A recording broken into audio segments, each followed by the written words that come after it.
Bonsoir à toutes et à tous, c'est l'Info du Vrai. Nous sommes ravis de vous retrouver pour 1h30 d'actualité sur Canal+. Dans la seconde partie de l'émission, comme chaque semaine, nous remonterons le fil de l'actualité de la semaine avec notre invité. Mais tout de suite, notre docu-news intitulé ce soir « La voiture auto ». Je m'explique, il s'agit bien de la voiture autonome qui sera par définition une voiture électrique. L'intelligence artificielle veut tout faire à notre place. Elle cuisine des petits plats, place notre argent, joue avec nos enfants, choisit la musique qu'on écoute et même pilote nos avions. Mais la consécration serait qu'elle arrive à conduire nos voitures. À Chandler, en Arizona, ce n'est plus de la science-fiction. Les taxis autonomes de Google sillonnent la ville. Les clients et la police ont fini par s'habituer au siège vide du conducteur et au volant qui tourne tout seul. Mais avant de conquérir le monde, les voitures autonomes ont encore beaucoup de progrès à faire. Au-delà des défis technologiques, elles suscitent de nombreuses interrogations de sécurité, mais aussi éthiques ou même juridiques. Alors elles s'entraînent. À Détroit, dans la capitale historique de l'automobile, des voitures intelligentes bardées de capteurs apprennent à conduire dans les rues de M-City, une ville factice de 30 hectares, créée spécialement pour elles. Voici donc La voiture auto, un docu-news de Laure Herpeux et Margot Bachelier avec Emmanuel Coffin.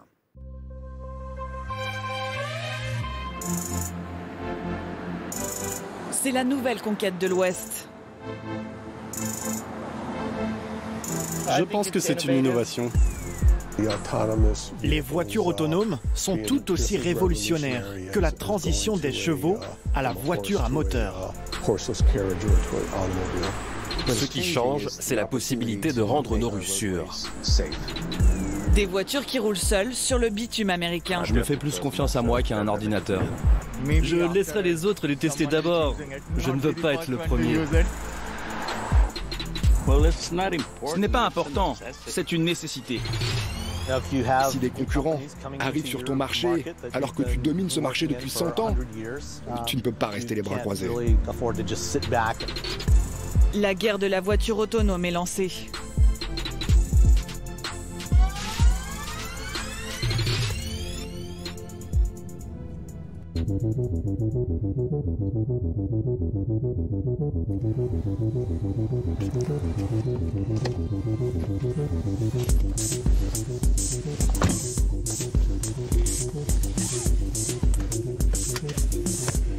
Très bien.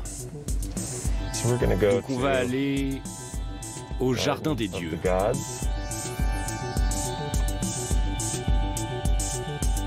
Sur la route du Far West, dans les Rocheuses du Colorado, Andrew expérimente la mobilité de demain.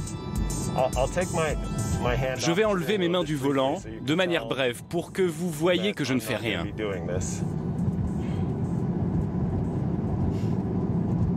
Et là, la voiture est en train de ralentir parce qu'il y a un stop. C'est la voiture qui ralentit? Oui, je ne fais rien. Là, il y a le stop et le feu rouge. Et elle s'arrête au croisement.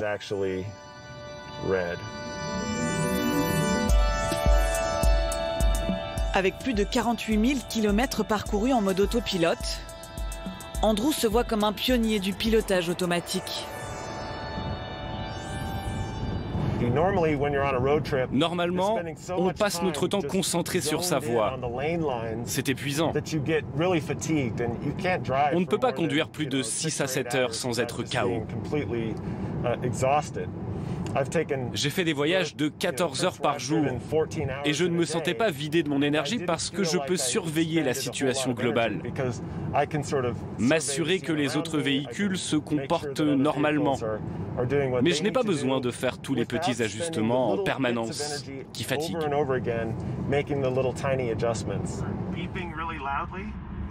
Quand il lâche le volant, Andrew rend par la même occasion service aux fabricants de véhicules électriques.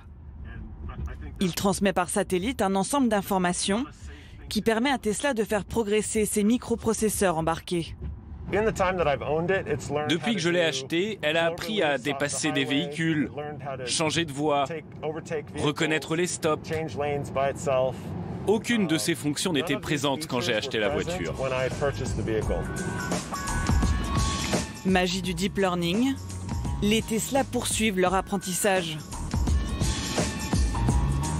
À plus de 1000 km de là, Détroit, la capitale mondiale de l'automobile, le siège de tous les constructeurs américains historiques, ne veut pas se laisser distancer. Dans la périphérie de Détroit, M-City est devenu le centre de recherche le plus avancé en matière d'autonomie automobile. Un circuit grandeur nature dans une ville trompe-l'œil. Bienvenue dans le circuit d'essai de M-City. C'est un petit circuit qui est très compact et qui reproduit le monde dans lequel nous vivons. Cette ville fantôme s'étend sur 30 hectares. Elle est née en 2015 d'un partenariat entre l'Université d'État du Michigan et des géants de l'automobile comme General Motors, Ford ou Toyota. L'objectif de cette alliance publique-privée, rattraper les nouveaux concurrents de la côte ouest. L'enjeu pour le Michigan, c'est comment continuer à innover pour rester le leader. L'industrie automobile est notre héritage, mais est-ce que c'est notre seul futur? Je ne crois pas. Vous savez, nous avons beaucoup d'automatisation dans l'industrie. Et si on veut rester numéro 1 dans le secteur du transport, il va falloir investir beaucoup d'argent dans des choses comme M-City.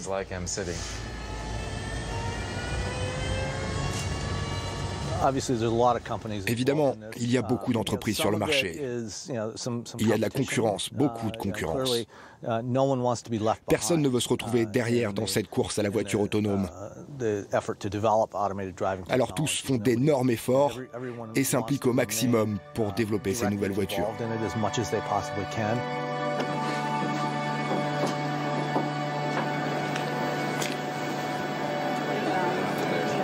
Avant d'entrer en piste, les voitures sont préparées. Les ingénieurs de l'université se sont installés dans ce garage. C'est là que commence la transformation des véhicules. Donc c'est ici qu'on gare nos voitures. On a 4 places. Il y a 7 ou 8 différentes caméras sur les voitures. Vous pouvez en voir 2 sur le toit. Les 3 Lincoln, là, sont nos premières voitures test. Elles ont été équipées d'yeux, d'oreilles et de muscles. Elles sont prêtes pour n'importe quel professeur ou étudiant qui souhaiterait les tester. Il n'y a plus qu'à mettre l'ordinateur pour avoir le cerveau.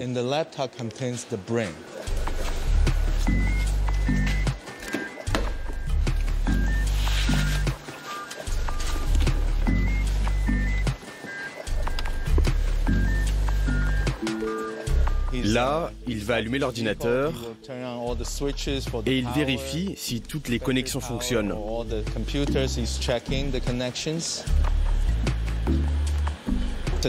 Aujourd'hui, les ordinateurs sont bien plus rapides que nous, mais pas plus intelligents. Les humains ne font pas que réagir, nous anticipons. Nous observons, nous comprenons d'après notre vécu. Par exemple, si nous voyons un daim ou un piéton, nous pouvons analyser ce qu'il est en train de faire. Si le piéton regarde son téléphone, il ne fait peut-être pas attention, nous sommes capables de voir ça vite. Les ordinateurs, eux, ne sont pas assez intelligents pour l'instant, mais ça va venir. Pour expliquer l'avancement de la technologie, le professeur aime se référer à l'histoire de l'aviation. Aujourd'hui, nous pouvons voler du Missouri à New York, mais nous ne sommes pas encore capables de faire New York-Sydney. En plus, nous volons encore très doucement, 300 km par heure. C'est loin des 1000 km par heure.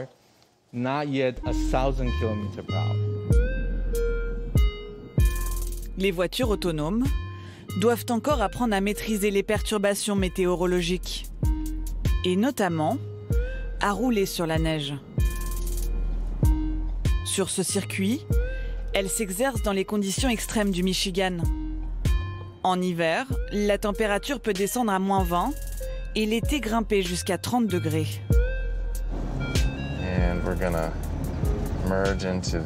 On est en train de rentrer sur l'autoroute.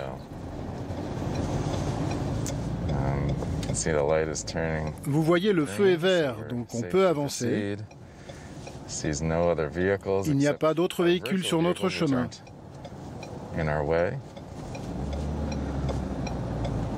On passe au niveau du rond-point.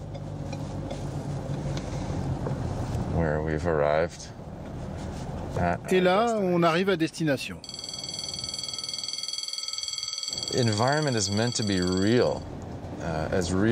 L'environnement doit être aussi vrai que possible. Parce qu'on veut tester les cerveaux de ces nouveaux véhicules. Voir comment ils répondent à la réalité. C'est donc super important que le circuit ressemble à la vraie vie. Ça veut dire que les panneaux routiers et les feux peuvent être abîmés. Il peut y avoir des fissures sur la route. Il faut se rapprocher le plus possible du réel.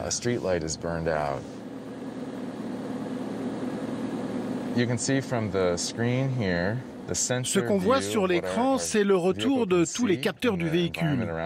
On voit tout ce qu'il ressent. Les véhicules que vous voyez là, ils n'existent pas en réalité. C'est ce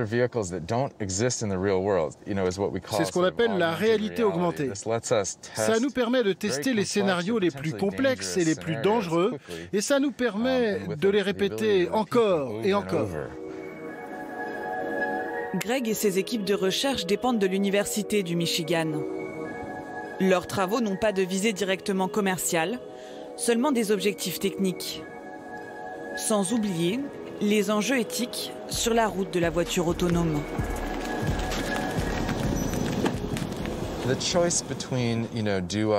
Le choix entre j'écrase le bébé ou j'écrase la vieille dame, c'est un choix aux États-Unis qu'on appelle le dilemme du tramway. Ce que je réponds à ça en général, c'est que si on doit choisir de sacrifier un humain plutôt qu'un autre, on a déjà perdu. Il faut anticiper la situation avant qu'elle ne se produise. Heureusement, on n'en est pas encore là dans la recherche. Mais un jour, vous allez devoir choisir. Oui, il faudra, c'est sûr. Berceau historique de l'automobile, la région de Détroit a accompagné la transformation de cette industrie depuis plus d'un siècle. Au départ, 12 des premiers constructeurs automobiles se sont installés dans ce même quartier. C'était l'endroit parfait pour construire des usines. Parce qu'à l'époque, Détroit était connu pour ses usines d'acier. Elle fabriquait aussi des carrioles à chevaux, des wagons et des vélos. Toutes les technologies et toutes les infrastructures étaient réunies au même endroit pour l'appliquer au secteur automobile. C'est dans cette usine mythique, devenue un musée, qu'Henry Ford a révolutionné l'industrie. Le Model T est le véhicule qui a tout changé. Il a été construit dans cette usine en septembre 1908. Les 12 000 premières voitures T sont sorties de cette usine. Fabriquée à la chaîne, la Ford T, bon marché, démocratise l'accès à la voiture. Même les ouvriers peuvent s'en offrir une. La voiture à moteur va conquérir le monde. Mais cette transition signera la fin du principal moyen de transport de l'époque. Pensez à ce qu'Henry Ford et les constructeurs automobiles ont fait à cette époque. Ils ont réussi à remplacer un mode de transport qui était présent depuis des millénaires, le cheval. Ils ont en quelque sorte supprimé le cheval. Et ils se sont imposés comme le moyen de transport dominant toute la société. Quand on réalise ce qu'ils ont fait à cette époque, c'est peut-être plus extraordinaire encore que ce que nous sommes en train de vivre aujourd'hui avec l'arrivée de la voiture autonome.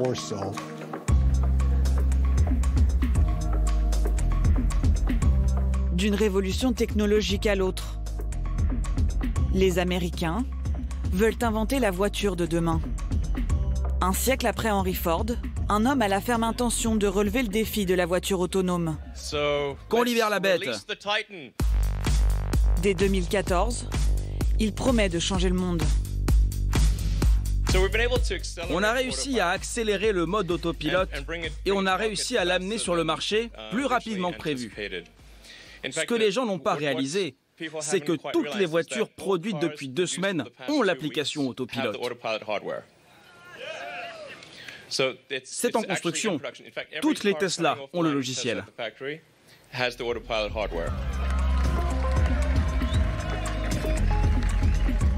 5 ans après, Elon Musk renouvelle sa promesse.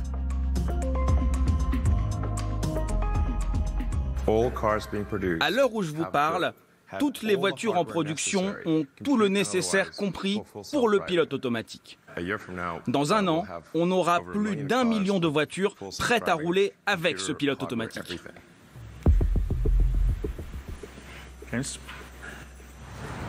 Malgré ses engagements, 2 ans plus tard, la technologie n'est pas au rendez-vous.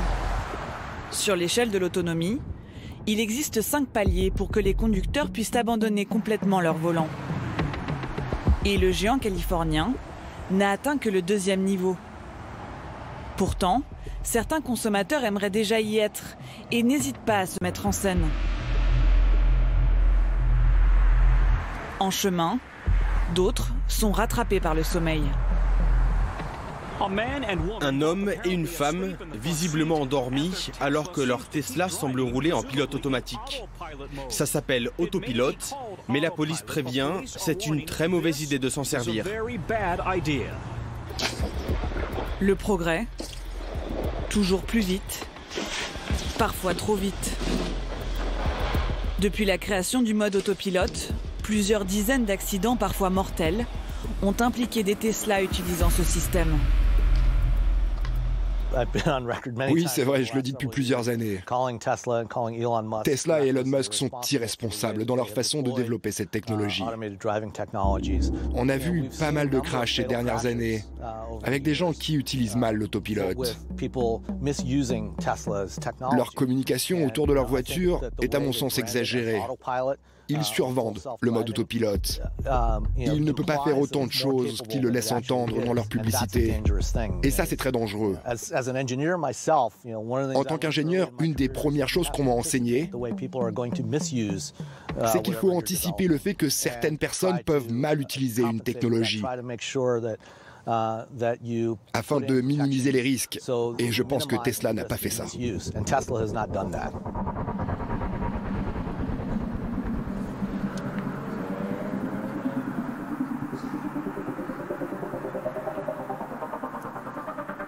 Lorsqu'il enclenche le mode autopilote, Andrew, lui, se contente de suivre les instructions.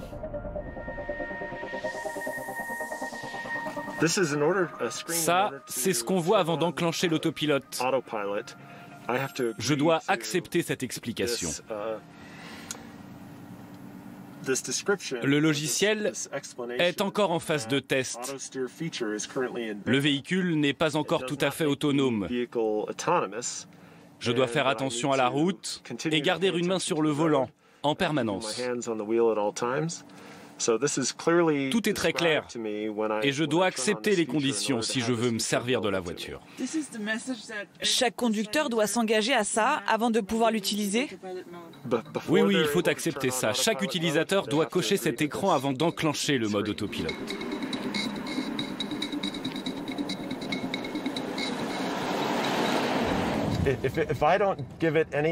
J'ai besoin d'interagir avec la voiture toutes les 30 secondes. Sinon, elle va commencer à m'alerter, à sonner. Là, vous voyez, elle est très fâchée contre moi. Le logiciel ne te laisse pas faire ça. Vous voyez les 2 bips là? Le mode autopilote n'est plus disponible pour le reste du trajet. Elle va s'arrêter et je ne peux plus m'en servir.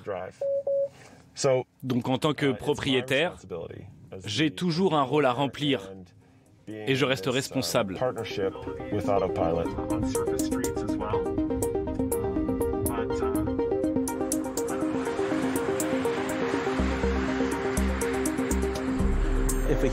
Si un humain fait une erreur et se retrouve dans un accident, On sait qui est responsable, c'est l'humain. Si celui qui conduit la voiture est un logiciel, alors c'est lui qui doit être responsable.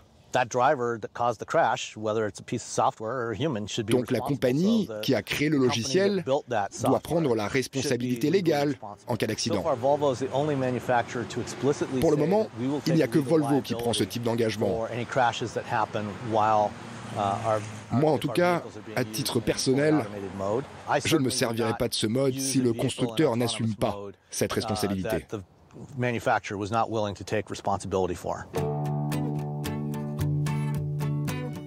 En plein cœur du désert de l'Arizona, au sud de Phoenix, dans la petite ville de Chandler, quelques voitures ont réussi à prendre leur liberté.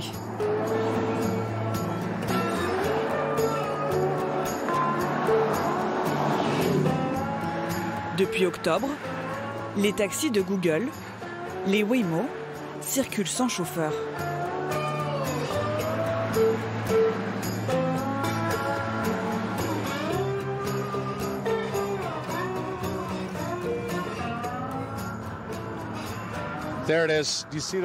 Vous avez vu la voiture blanche là-bas? Elle arrive là-bas au loin. Elle va tourner maintenant et faire un petit détour pour m'éviter de traverser la route.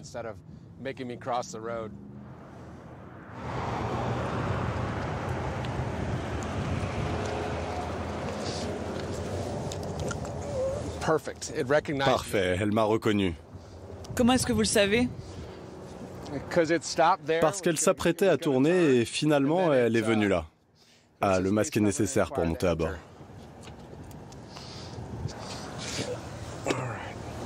Ce n'est pas une première pour Mark, mais il s'émerveille toujours de l'avancée technologique. C'est génial. Je me sens en sécurité. C'est sans aucun doute plus fiable qu'un jeune conducteur de 16 ans. En plus, je suis sûr que mon conducteur n'a pas bu d'alcool. Pas de chauffeur, mais à tout moment, le client peut prendre contact avec les agents de Waymo. Olga, est-ce que vous pouvez baisser la température ou c'est à moi de le faire depuis l'écran? Je dois le faire sur l'écran? Vous devriez pouvoir le faire depuis la voiture. Je ne vois que la carte, mais je ne trouve pas la température. Je vais regarder ça. Merci. Ok, merci. Cet élu municipal, qui compare l'expérience à un rêve d'enfant, se réjouit que Google ait choisi sa ville pour installer ses véhicules.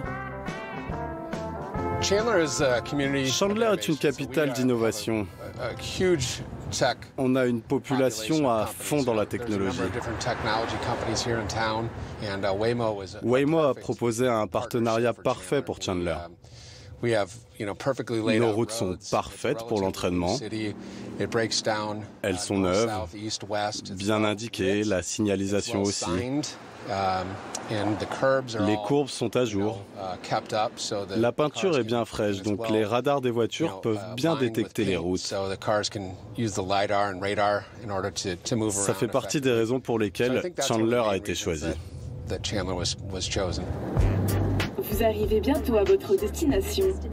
Gardez vos ceintures attachées jusqu'à la fin du trajet et n'oubliez pas vos affaires à bord. Les taxis Waymo circulent en toute autonomie depuis 4 mois. Mais cela fait déjà plusieurs années qu'ils s'entraînent dans les rues de Chandler. Au départ, la police de la ville a été surprise par les voitures de Google. Bonjour. Bonjour, chef. Le shérif ne connaissait rien de cette technologie. Surtout, il a dû repenser les questions de responsabilité routière. À l'époque, on se disait, s'il n'y a personne dans la voiture, qui prend l'amende? C'était un problème. Du coup, on a créé un protocole. Si le véhicule autonome est en tort, on a toutes les informations sur la compagnie. On a créé un portail accessible à chaque officier. Donc, s'il y a une collision, même s'il n'y a pas de chauffeur, on sait maintenant qui est responsable et à qui on doit envoyer l'amende. En 5 ans, Chandler a enregistré 12 collisions impliquant des voitures Waymo. À chaque fois, l'erreur était humaine et provenait d'un conducteur. Si le shérif se réjouit que ces voitures rendent les rues plus sûres, tous ici ne partagent pas cet enthousiasme.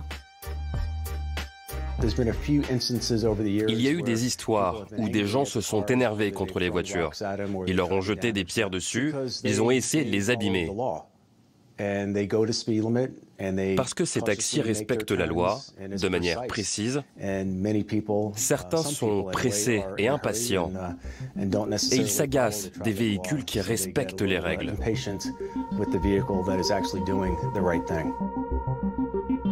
Des voitures disciplinées qui respectent mieux les lois. Mais qu'adviendrait-il si ces véhicules connectés venaient à être piratés ? Vous savez, toutes ces entreprises qui travaillent sur cette technologie investissent énormément d'argent sur les questions de sécurité afin de minimiser les risques d'être piraté. Imaginez le chaos que cela provoquerait si quelqu'un parvenait à attaquer une flotte entière, 1 million de voitures autonomes.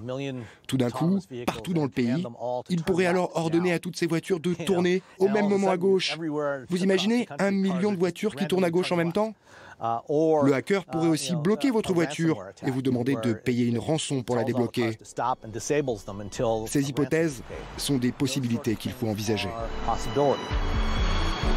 Envisager les pires scénarios catastrophes pour que la voiture autonome ne relève plus de la science-fiction et qu'elle participe bientôt à un monde plus sûr.